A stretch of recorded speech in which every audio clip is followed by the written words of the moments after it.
This is the OTB Television Network, a service of Capital District Off-Track Betting.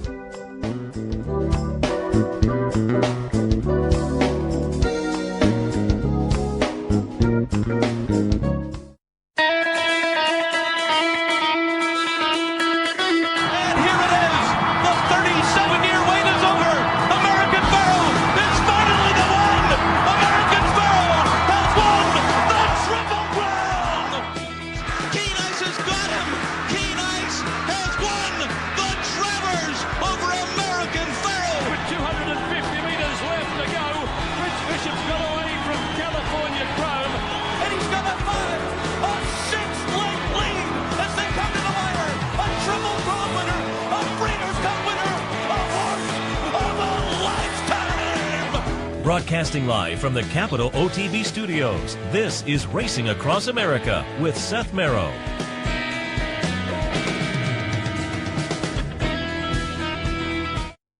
Good morning. Welcome to Racing Across America on this Saturday morning. I'm Seth Merrow. Thanks for joining us. Thanks also to our friends at Gulfstream for their sponsorship. Gulfstream Park, champions start here. Nice stakes action at Gulfstream today with some Sunshine Millions races.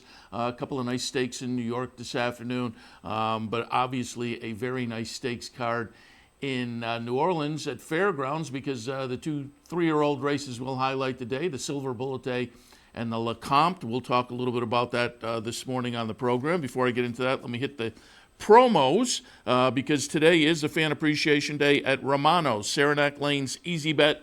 That is located on Bloomingdale Avenue in Saranac Lake.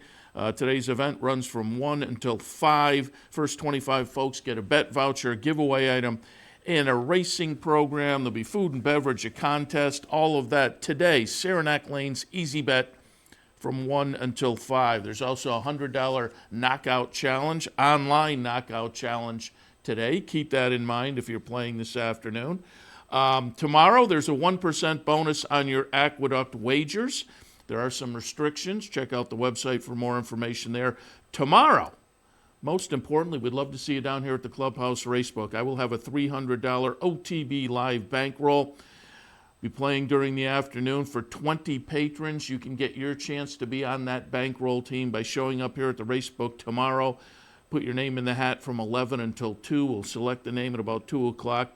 I'll start playing from 1, go to 5-ish or so, and at the end of the afternoon, all the prize winnings are split up amongst the bankroll team, so hopefully we knock it out of the park. Even if you aren't on the team, we'll be out in the front portion of the Clubhouse Racebook giving out some picks and plays during the afternoon, so hopefully some good information that you can use. It's always the more the merrier. We'd love to see you down here tomorrow at the Clubhouse Racebook, 711 Central Avenue in Albany. That's the same location where on Martin Luther King Day, Holiday Monday, there'll be a $100 win-a-bet contest.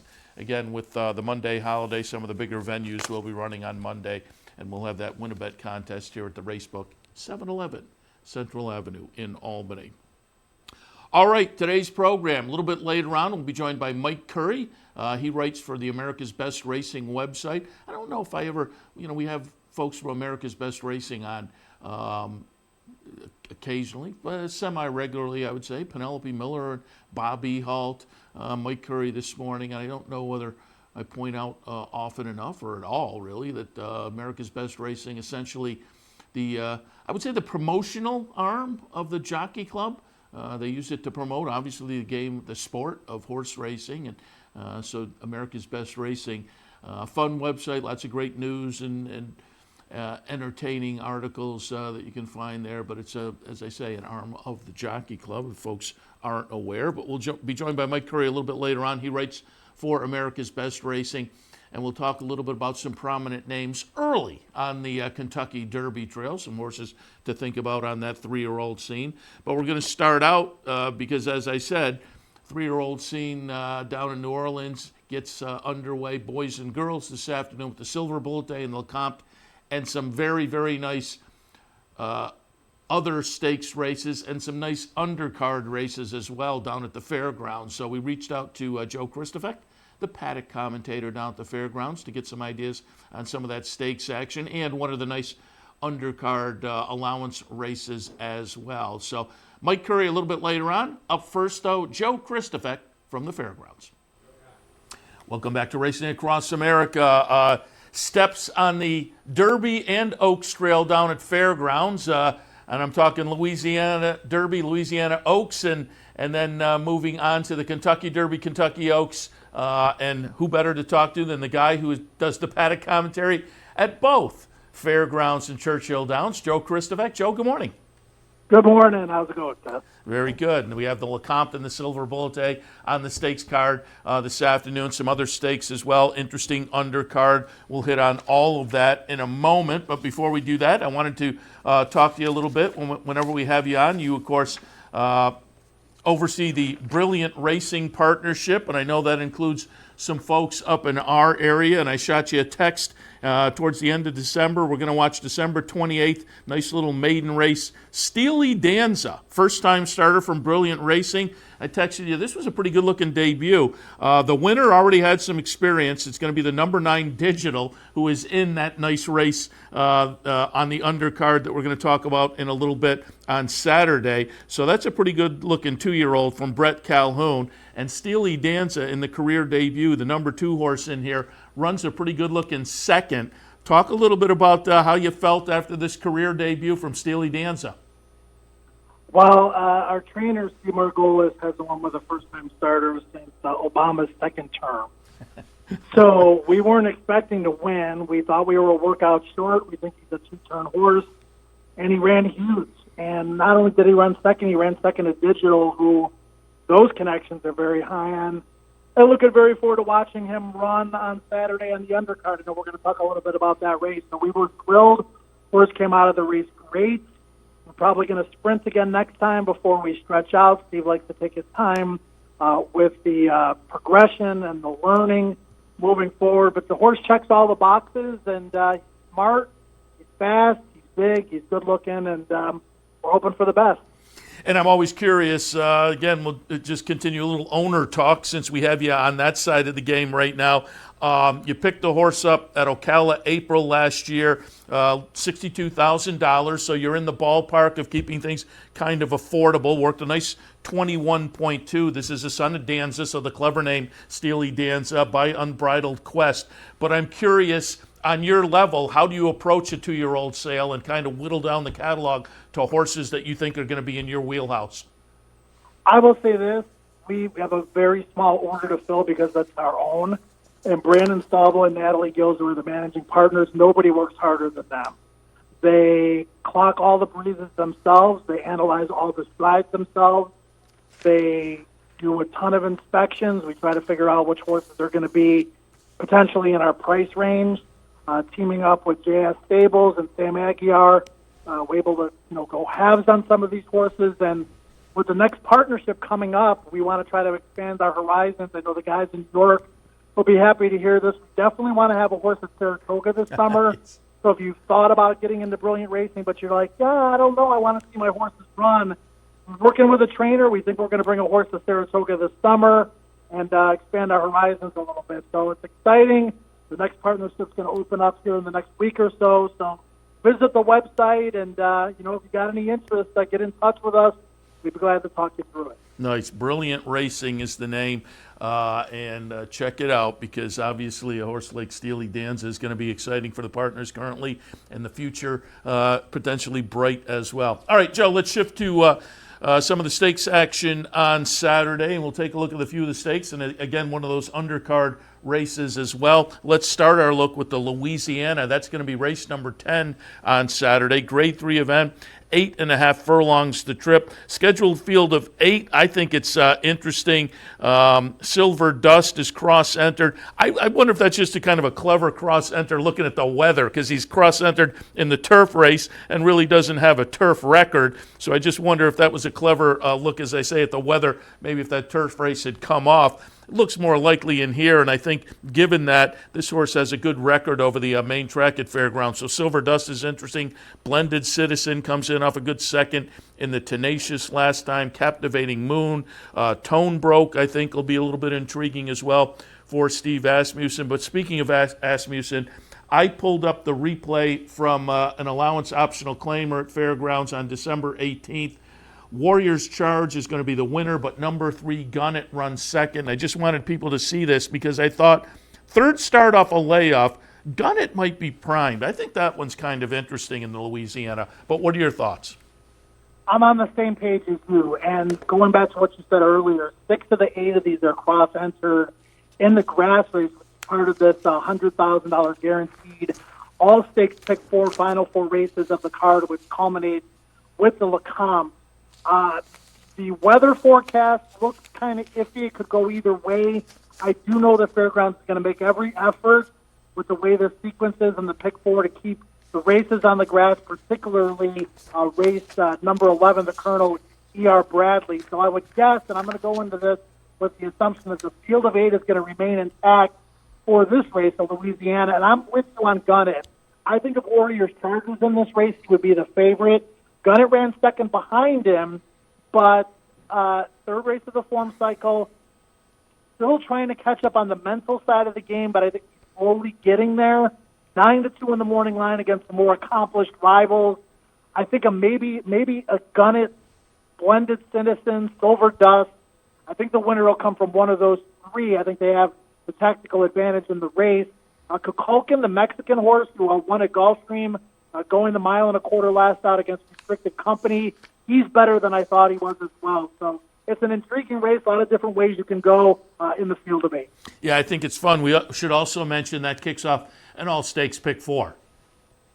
Yeah, 100,000 guaranteed. Last year we doubled that. Obviously, you want to be careful with those guarantees when it comes to the weather and the race, in the sequence being on the grass. But you got the 14-horse Lecomte, and you've got 4 races that are really good betting races from top to bottom. Should be an intriguing pick 4, and maybe some favorites to lean on, but certainly some long shots to take a look at. That pick 4 kicks off with the Louisiana, race 10, moves on to the Colonel Bradley, race 11. But let's take a look at the 2 3-year-old races that end the sequence. We'll start out with the 3-year-old girls in the Silver Bullet Day, $150,000 up for grabs, 1.70 miles. And to me, it looks like Past the Plate is going to be a player in here. It looks to me like Brad Cox and Portrait, a player in here. Maybe She Can't Sing off the Maiden Breaker 2-back, wound up 4th last time in the Goldenrod. But I think all the action will go towards Finite. And I pulled up the Goldenrod from Churchill on November 30th. Finite will be the number 1 horse. Again, She Can't Sing will be the number 3 horse running 4th. But Finite for Steve Asmussen, 3 wins in a couple of seconds and 5 starts so far, including 2 stakes wins up at Churchill Downs, which obviously you had a chance to see. Finite looks awful tough in here. What are your thoughts on the Silver Bullet Day? She does, but I think we've kind of seen what she's capable of, and I think there's a lot of other horses here that maybe have a little bit more upside. Now, is their upside good enough to catch up with Finite and beat her this time of the year? That remains to be seen. I think there is an end to the potential limitations, for lack of a better use of terminology, for Finite. I think she might be a one-turn horse. I think she ran great in the Kentucky Downs Maiden Breaker on the turf. She ran awesome in the Rags to Riches over a 1-turn mile, and she gutted it out in the Goldenrod last time at Churchill in the slop. If nobody steps up, she can win, but this might be a favorite that I'm willing to take a stand against. I think Portrait's the horse to beat. Talking to Brad Cox, you could tell that he's very high in her. Obviously, he's got some tremendous 3-year-old fillies in the barn with the Breeders' Cup Juvenile Fillies winner. He also has a horse by the name of Taraz, who broke the story yesterday about that horse potentially wanting to jump on the Kentucky Derby trail. He thinks that she's that good. Portrait might be the 3rd or 4th best in the barn, but she might be good enough to get the job done in this race. You mentioned Past the Plate, Temple City on the dirt. We'll have to wait and see. Those last few turf races couldn't have been any more impressive. And then Temper's Rising, who's got in trouble in all of her starts, including her Maiden Breaker, where, she just gets caught in traffic. She gets shuffled back. She makes wide moves on the turn. I think she's a horse with a little bit more upside than it may appear on paper as well. All right, let's move on to the Lecomte Grade 3 event for the 3-year-old boys. Excuse me, 1.16 miles. Field of 14, and boy, this is a fun race, fun edition of the Lecomte. The two Asmussen runners I find very intriguing. Halo again, who they shipped up to win a stake up at Canada, up at Woodbine last time. Silver State, to me, is really interesting off the maiden breaker at Churchill, and then the follow-up against Optional Claiming Company with the near miss. I think Silver State at the 5-1 price, or if that horse floated up, could be a play for me. But there are other interesting horses. Sycamore Run for Joe Sharp. And we're going to take a look at the allowance optional claimer from December 21st at Fairgrounds. 3 of the runners, the 1, 2, 3 runners in that race, are going to come back on Saturday. Lynn's Map ran first. That's the number 9 horse. Accession, the number 5, runs third. And the sibling to Monomoy Girl, Mr. Monomoy, the number 8, runs second in his third career start. Took him a while to get going. It ran a little bit of a disappointing 4th in the career debut, but the second start was impressive. And I think for the first start against limited winners, this close-up second was okay. So Mr. Monomoy, intriguing as well. But I could go in 4 or 5 different directions and make kind of interesting cases. What are your thoughts on LeCompte? Yeah, and Scabbard, you haven't mentioned, the morning line favorite. So there's so many different ways you can go. That race here, that optional claimer, could be a key race moving forward. Afterwards, Brad Cox was a little bit skeptical that Mr. Monomoy wants to go much further than a mile, but he said coming out of the race, the horse is trained great. The gallop outs have been huge. He's been very impressed with the training since that optional claimer. Lynn's Map's marooned on the far outside here. It's going to be a little bit of a tricky situation going into the first turn, but if he can work out a trip, he's good enough. I kind of like the other Cassie, though, number 10, Enforceable, third in the Breeders' Futurity. He hung a little bit in the stretch that day, but the race was won by Maxfield, who we all knew would have been one of the favorites in the Breeders' Cup Juvenile had he been able to go. And then the Kentucky Jockey Club last time, he only got beat 2 lengths. He was in a claustrophobic position between horses, rallied off heels late, found his best stride too late that day. But he's the son of Tapit with actually a good mind. I visited him back at the barn. I'm like, man, this is a Tapit. Like, he seems really kind, really kind of normal, seems to have a good head on his shoulders. And David Carroll kind of reiterated that point.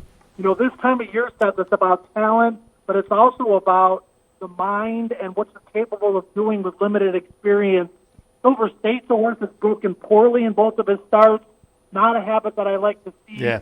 Halo again, he broke his maiden, what looks like easily at Churchill, but that was a messy race, and he kind of inherited the lead, and he won on Polly last out. So you got to kind of take the positives with the negatives, and Enforceble's my horse. I don't think you're going to get 15-1. I think if you got 5 or 6-1, you should be happy with that. All right, and finally, let's move on to one of the undercard races. You and I were talking before we went on the air. There are potential horses that will show up in stakes action a little bit later on in the season, as is typical in these early season days at venues with big 3-year-old races. Typically, the undercard has a couple of 3-year-old allowance races, optional claiming allowance races that have those kind of runners. And the 4th on Saturday at Fairgrounds, no exception. The $2 million purchase for Chester and Mary Broman, West Point Thoroughbreds, Chestertown, who took a couple of starts but broke the maiden nicely in start number 2 up at Aqueduct. Digital, who we saw just a couple of moments ago, finishing front of yours, Steely Dan last time out. Strike Appeal is intriguing. Blackberry Wine for Joe Sharp. Mark Cassie with Race Driver. A field of 6, but a very interesting field of 6 in the 4th. What are your thoughts? Yeah, as much as the LeCompte a prep for the Risen Star, so is this race. I mean, if you run well here, especially if you win, you would think the Risen Star, based on timing and the fact that you're on the grounds, would be on the docket. I mean, obviously, I'm rooting for Digital. If he wins, he's going to flatter us. And, Brett Calhoun said that he thinks returns won't be a problem. He thinks this horse checks all the boxes. He lost on debut to his stablemate, Mailman Money, who was 20-something-1 that day. Mailman Money stretched out the other day here at Fairgrounds and won quite impressively in his own right for Allied Racing Stables and Brett Calhoun and Gabriel Size, the same connections that won the Louisiana Derby last year. Digital came back and looked good when he broke his maiden in the mud on December 28th sprinting. Routing has always been the plan for this horse, so I'm rooting for Digital. I'm picking Digital. I think Digital's pretty good, and we'll have to wait and see how it plays out. Race Driver was good in that allowance race against Lynn Snap and Mr. Monomoy. You got to think that he's going to run a big race. Same with Strike Appeal. Blackberry Wine didn't like that yielding turf last time, but he's got some talent too. And you probably know better than me, Seth, about Chestertown. I mean, I can go by what I see on paper, but you've seen those races, so kind of a little bit of a tough figure for me. Yeah, I thought it was a nice win in the Aqueduct Maiden Breaker, but I think this is a little more of a, will this horse validate? I think this, as we've noted, this is a nice quality field in here, so I think we'll get a little more of a barometer on Chestertown on Saturday in the 4th down at the fairgrounds. Nice race there. Joe, appreciate the thoughts. Wish you and everybody a lot of luck down at the fairgrounds on Saturday on a very nice card that continues the nice stakes progression that happens down there each and every season. I will also note, pulled up the website while we were talking, Brilliant Racing. If folks want more information, it is brillianthorseracing.com. You can maybe jump in a partnership along with Joe and, again, some of the folks up here in our area and at other locations around the country. It's always fun to have, even if you don't get in the winner's circle, just have some rooting interest. Like I say, that second place finish the other day, I'm guessing, had to make the partners pretty excited.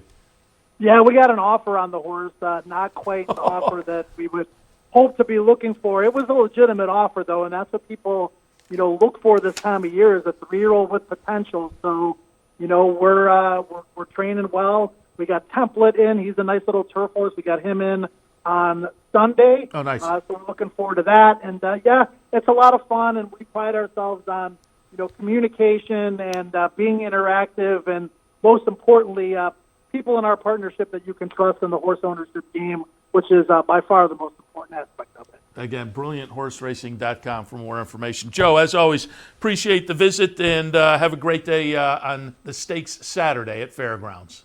Great card, top to bottom. Definitely participate. Lots of chances to get paid. Thanks, Joe. Joe Kristufek. All right, thank you, Seth. I really appreciate it, man. Joe Kristufek from Churchill Downs and Fairgrounds, most importantly, Fairgrounds on Saturday with, again, a great stakes card. Not at the track and not near a computer? No problem. Wager with capital OTBs and you'll never get shut out again. It's quick, simple to use, and guarantees your wagers are accurate and placed on time. For more information, visit capitalotb.com or call Capital OTB's customer service hotline at 800-292-BET. Wager with capital OTBs and you'll never get shut out again.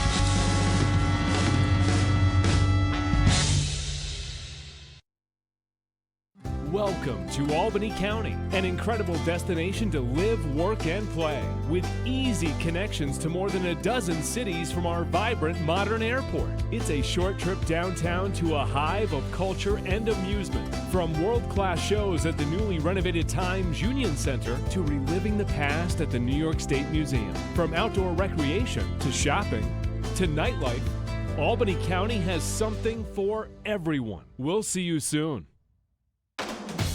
Visit Rivers Casino and Resort, the Capital Region's only destination for live table game action and the hottest new slots paying out millions.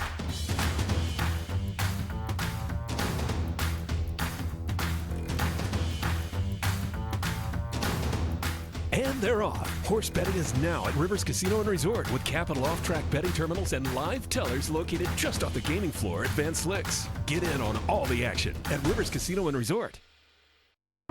Wagering on horse racing just got a lot easier at Capital OTB with our newly designed state-of-the-art mobile wagering site. Everything you need is right here on one easy-to-navigate mobile platform. Set your favorite tracks, pick your horses, place your bets, all with a simple tap of the screen. Plus, you'll have access to Capital OTB TV for all our network programming. So log on to capitalotbbet.com and see just how easy wagering on horse racing can be.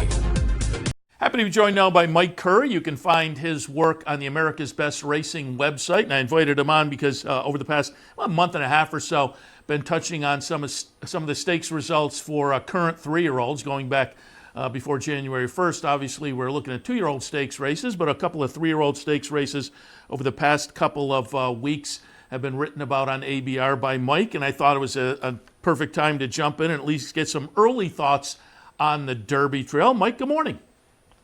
Good morning. Thanks so much for having me on, Seth. Happy to have you on. And as I say, we'll talk some of those stakes results over the past few weeks with you in a couple of moments. And again, if folks want more information, they can check out your work as well on America's Best Racing on this subject. But we talked before we came on the air, and I asked if you had any thoughts on the Lecomte on Saturday. I mentioned that I had talked to Joe Kristufek for the show as well, and we looked at the Lecomte. He thought Enforceable for Mark Casse was a little bit interesting. We took a look at that optional claimer from the end of December where Linsmap, Mr. Monomoy, and Accession ran 1, 2, 3. They're back in on Saturday. They're all interesting. I thought the two Asmussen horses were kind of interesting. Halo again, who they sent up to win a stake up at Woodbine last time. I think that horse is a player. But Silver State to me is interesting off the maiden breaker and then the close-up second last time down at Churchill. What are your thoughts on the Lecomte? Yeah, I like Silver State too. There's a little bit of uncertainty with rain in the forecast about how the track will be at race time. But I like the fact that Ricardo Santana stayed on him. I think he's been impressive in his 2 races. When looking at 3-year-olds, I'm not a pedigree handicapper, but a lot of times as you're trying to figure out if they will stay the 2 turns and continue to excel as they stretch out in distance, I do like to look at the pedigrees a little bit. And he's out of a stakes-winning Empire Maker mare from the family of Monarchos. So I do think there's a chance that he takes another step forward trying 2 turns. And I definitely don't think that the rain would hurt his chances at all. Yeah, that second place finish, the close-up second place finish was on a sloppy track last time up at Churchill, which then brings me to earlier on the Handicappers Report. My colleague Brian Nadeau and I were talking a little bit about Churchill and how over the past couple of seasons, boy, it just seems like the Churchill runners, the Churchill 2-year-olds particularly, that September meet and then the November meet, you really have to pay attention, not just to the stakes runners coming out of those meets, but the allowance runners as well. Yeah, I would agree. I mean, I think especially, they have the 2-year-old card when they have the Kentucky Jockey Club Stakes, and typically you'll find just talent up and down the card. And I think you see a lot of really good runners coming out of Churchill Downs for sure. Yeah, and they have the benefit of the performance over the track that the big race is on. That can't hurt as well. All right, let's go back and, again, want to touch on some of the work you've written about America's Best Racing, covering first couple of 2-year-olds we're going to look at, maybe similar in the scenario that they both look good, they both look impressive talent-wise, but maybe are showing a little bit of a mental state that is going to be a question mark. And I'm going to start things out taking a look at the Sham with Authentic being the winner for Bob Baffert. And it's a chart margin of just under 8 lengths at Santa Anita, but boy, he was green in the stretch. We're seeing it here. Goes towards the rail, away from the rail, back to the rail. He was kind of all over the place. A little bit of a mental situation, perhaps, but boy, it was an impressive performance. Give me your thoughts so far in the first couple of starts of the career for the Baffert runner,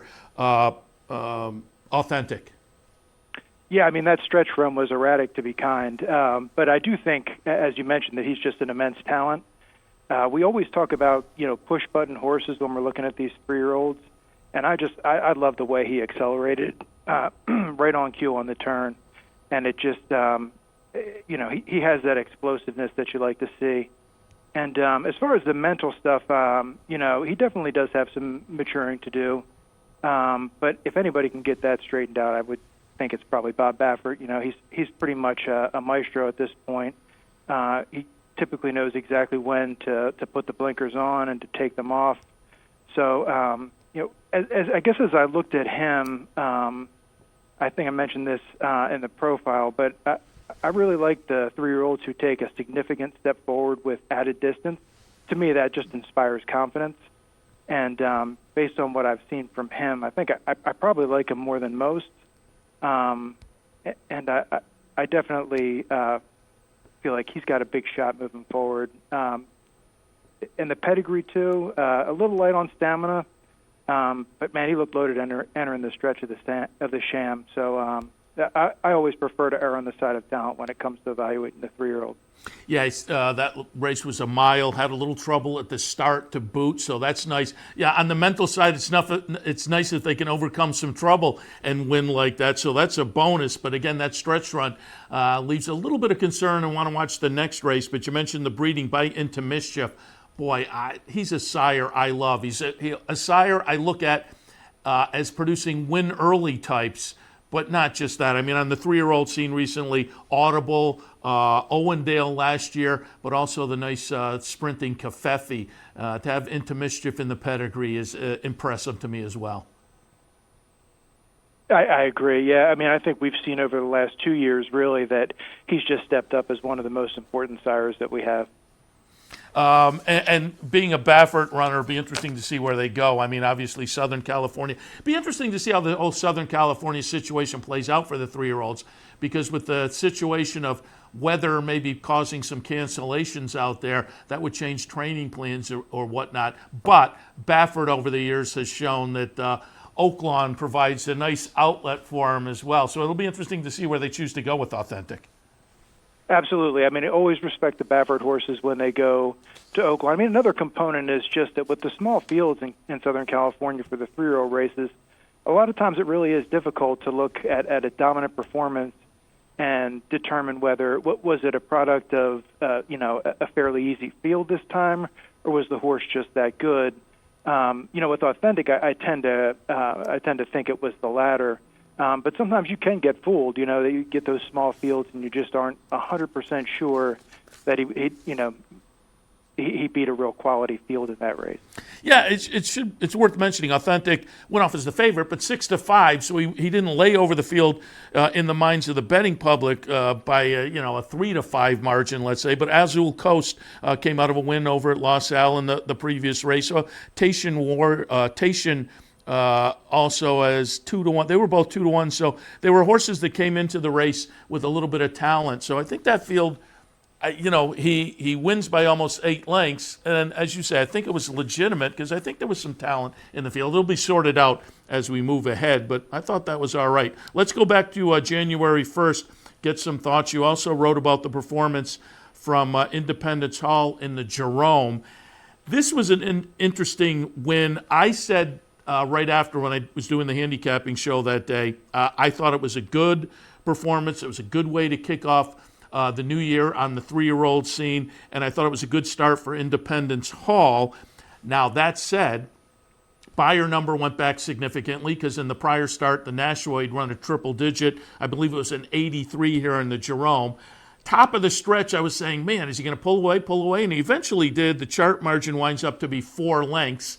As I say, the buyer figure went back significantly, but it's January 1st. How much do you want to press the pedal with 5 months still to go to the Kentucky Derby? So I thought it was a pretty good performance, but on the mental side of things, he was kind of melting down a little bit in the paddock, and that's going to be a question mark going forward now for Independence Hall. What were your thoughts on his performance? Yeah, I think I agree with you. I mean, I think I liked but didn't love the Jerome. And that's okay because, as you mentioned, it's January. You don't want them to turn in a career best performance in January. And I do think sometimes maybe myself set the bar a little too high with these 3-year-olds, and you kind of have to remind yourself that development with 3-year-old racehorses isn't always linear. Still, that said, I mean, you mentioned the mental issues. He's had kind of a history of poor starts, and he came a little bit unglued in the paddock before the race. And I think for sure he's got some maturing to do to reach his potential. So far, definitely, talent and speed have made up for those concerns. But the competition is going to get harder from here. And, it is a concern because you think about 150,000 people at Churchill Downs. And if he's getting riled up in the paddock at Aqueduct in January, how's he going to react to 150,000 fans there? But, he's got a good trainer. I really like Michael Trombetta, and I do think that he's got plenty of time to get him sorted out. Yeah, and that's the nice thing about a January 1st start to the 3-year-old campaign. You would expect we'll have a couple more looks at him to see if things are getting sorted out before we get to Kentucky. Looking at the breeding, he's by constitution fairly new on the scene, but he's going to be kind of interesting as a sire this season because the horse that I'm kind of tilting towards at this point, also by constitution, Tis the Law. And I'm kind of giving him a pass on that race at Churchill, which I think, first around 2 turns, the traffic trouble, the off track and whatnot, I thought it was a good education for Tis the Law. So with these two by constitution as a sire, he's going to have an interesting Derby trail this year. Yeah, I'm always a sucker for a good story, and Tis the Law would be a great story if he were to really emerge from the Triple Crown Trail. And I'm with you. You get a disappointing effort on a sloppy track for a 3-year-old or a 2-year-old late in the 2-year-old season. I think you have to give him a second chance there, and I'm interested to see how he comes back. Let's move on to one more I wanted to touch on because this was a horse I've liked throughout the career, and unfortunately I got fooled a little bit out at Santa Anita. We're talking about Shoplifted for Steve Asmussen. Broke the maiden in the career debut up at Saratoga right in our backyard, and we saw him do that. We saw him run second in the Hopeful. Then went out to Santa Anita, ran 5th in the American Pharoah. I thought with the way the track was playing this fall, he may have benefited from that. Got some education over the track, and I thought he was an interesting play in the Breeders' Cup Juvenile. No, he winds up 7th there. But it was interesting. Asmussen didn't wrap up the career. He goes out to Remington, tries the Springboard Mile, which has produced some interesting Derby runners over the past few years. We're going to watch the Springboard Mile here. It will be number 9, Shoplifted. A nice winner by a chart margin of a head. Nice gutsy performance over the 3-5 favorite number 4, Answer In. So I like this way to end the season, and I think it maybe also indicates maybe Santa Anita was just a negative horse for a course kind of a situation. I think Shoplifted is going to be a little bit interesting as a 3-year-old. What was your takeaway from the Springboard? Yeah, I tend to agree. A lot of one of the things I like to look at is just how they finish up, and I think his final 1/8 of a mile was 12-1 in the Springboard Mile, so that's a good sign. And I too, I look at the Santa Anita races, and they were doing a lot of work on the track, and there's some weird results that we saw, from Breeders' Cup Day. So in a lot of ways, I'm kind of I'm going to take a wait and see before I really dock a horse because of a performance out there at that time of year. I thought Shoplifted took a really nice step forward in the Springboard Mile. I'm still not 100% sure that he's fast enough, but it's certainly possible that a 3-year-old at this time of year could take a big step forward. It happens all the time. But I guess the bigger concern might be for me the pedigree. It just, for a 1.25 miles, and I mentioned this in the profile. I wasn't totally sold on the pedigree for a 1.25 miles, but stranger things have happened in recent years. Yeah, it'll be interesting. It's Asmussen at Santana again, and he's got the runners Saturday down at the fairgrounds. He'll also obviously be on the Oak Lawn Trail as well, so we'll see where Shoplifted winds up. By Into Mischief out of Shop It by Yes It's True. So there's your breeding there on Shoplifted. As I say, I found that one I must admit, I find part of it interesting because I'm a little bit of a homer, and that he started the career up at Saratoga plays into it a little bit. But we'll see. We'll get some looks at him along the Derby Trail as well. Before we let you go, anybody, as I say, I'm kind of tilting towards Tis the Law still at this point. Anybody you're kind of tilting towards early on the Derby Trail? Yeah, I'd say there's 2 others. I still really like Maxfield, but it is hard to know how he's going to come back from surgery for the ankle chip. It's just kind of a wait and see. But I loved him in the juvenile, and I still kind of think that he would have won had he made the race. And the other one, in addition to Authentic, because I did really like that race, but I was impressed by 1,000 Words, just the tenacity that he showed to outfinish Enodor in the Low South Futurity. And he's fast, too. That helps. I think it seems like in recent years I've paid a lot of attention to a buddy of mine, Pete Dank. He worked with me at Thoroughbred Times for years, and he does work with Kerry Thomas now. So I've paid a lot of attention to the mind of the 3-year-olds, and as far as how they develop. And I just really like 1,000 Words when it comes to, I think he's got a great mind. And the tenacity that he showed, he seems like he's really responsive. So I'm pretty high on him, too. Very good. Mike, appreciate the visit this morning. And again, as we're along the Derby Trail and you're following these stakes races on America's Best Racing. We'll probably check in again as the months progress, but appreciate the time this morning. Yeah, thanks so much for having me. I had fun. Very good. Mike Curry, again, you can find his work on America's Best Racing. We'll head to another break. Stay tuned.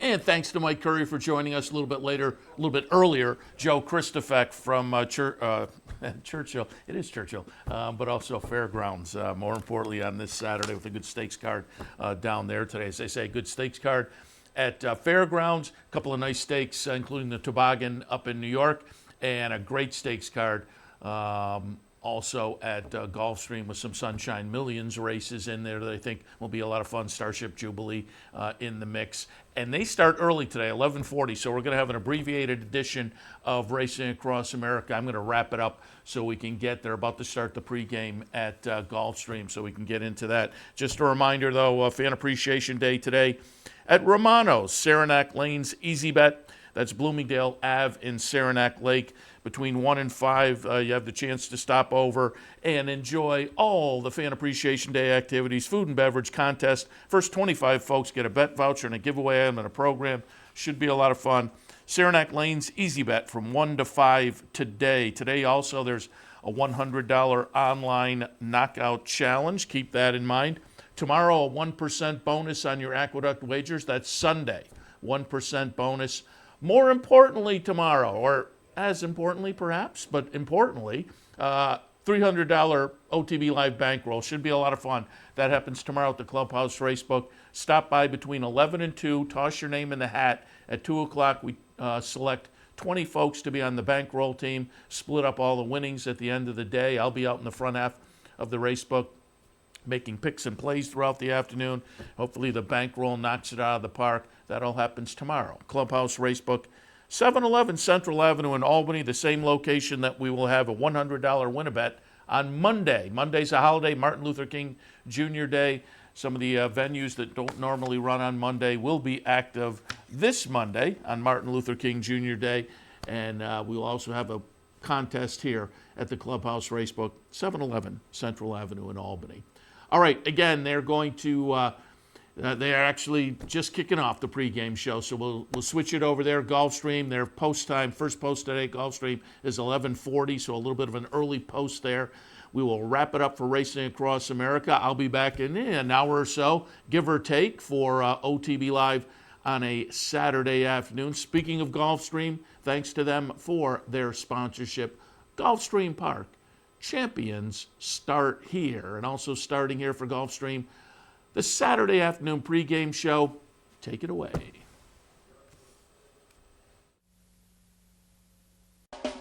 You're watching OTB TV, a service of Capital Off Track Betting.